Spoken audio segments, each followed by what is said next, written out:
Well, that was our conversation with Tommy and Sandra. Let's go talk to Robin now and see what he had to say about the whole experience. We're joined here with Robin De Groot, who is interior designer extraordinaire. I love this guy. This guy can take any space and transform it into something completely different, makes it more sellable for all of our clients. I wanted to collect some thoughts that of the experiences you had with the staging. What were your thoughts about the property when you walked in? What were your first impressions? Well, it was obvious that Tommy and Sandra were, like many people, very busy lives, focusing on careers, kids, and the house was sort of last on the line.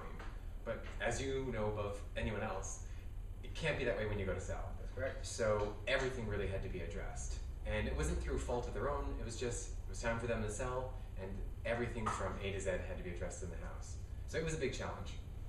All right, so what was one of the biggest challenges you would say in terms of the staging, the property? What was it? Was it the property layout? Like, I know there was a weird wall in there that we had a big issue. Yeah, there's always many different aspects to staging that's a challenge. Every house has challenges. Mm-hmm. But this one was particularly so because it had the angled walls, it had an angled solarium, it had a living room that also served the purpose as a study/dining area. So there was really no definitive one answer to it. So the best thing was not to think about because they were selling the house, they no longer lived in the house. It was about who was going to be buying the house and creating a stage for whoever would be buying it. All right. Well, what were some of the cost-effective measures that you have put in place to make the property more appealing for everyday buyers today? Well, normally in a staging, you can actually use some of the furniture in a staging. This case, we didn't. We took everything out. We wanted it to feel sexy, fresh, modern, targeted more for a young professional or a young couple that would be living in that area. So normally you can use a cheap way. It's just a little bit of paint, changing one color of a wall, an accent color, changing out to some lampshades, a few accessories. In this case, we changed everything.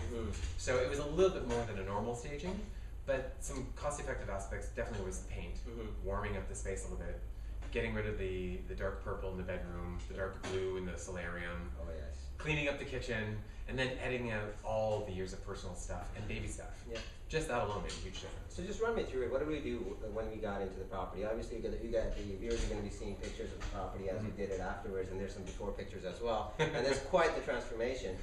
Run me through when you walked in. What ran through your head? How did you come up with the idea of staging it the way we did? Well, as soon as coming to the space, when you look at the neighborhood, you're right on the lake shore. You're in a really hip, hot, happening area. As soon as you went in, it felt more suburban. So I wanted to take that out of there. And all the clutter, of course. So I made them, poor Tommy and Sandra had so much in storage. But when you go to stage, you have to eliminate all the personal baggage in the space. You can leave some personal effects, but you have to think who's going to be buying it. And a young couple is going to be buying it, not wife, husband, 2 kids, and all the family visiting. So going in, I wanted to think, how would I use the space? So I wanted to make sure that the living room had a designated area. There was a designated dining area. The study was actually a study rather than a catch-all for bric-a-brac. That's right. And that the kitchen was clean and functional. We didn't want to spend too much money in the kitchen, just clean it up. So transforming the cabinet fronts, changing out the light fixtures was very inexpensive. Home Depot lights were $70, but it made a massive transformation, added a little bit of metal sparkle, just a little update, a little currentness. Excellent.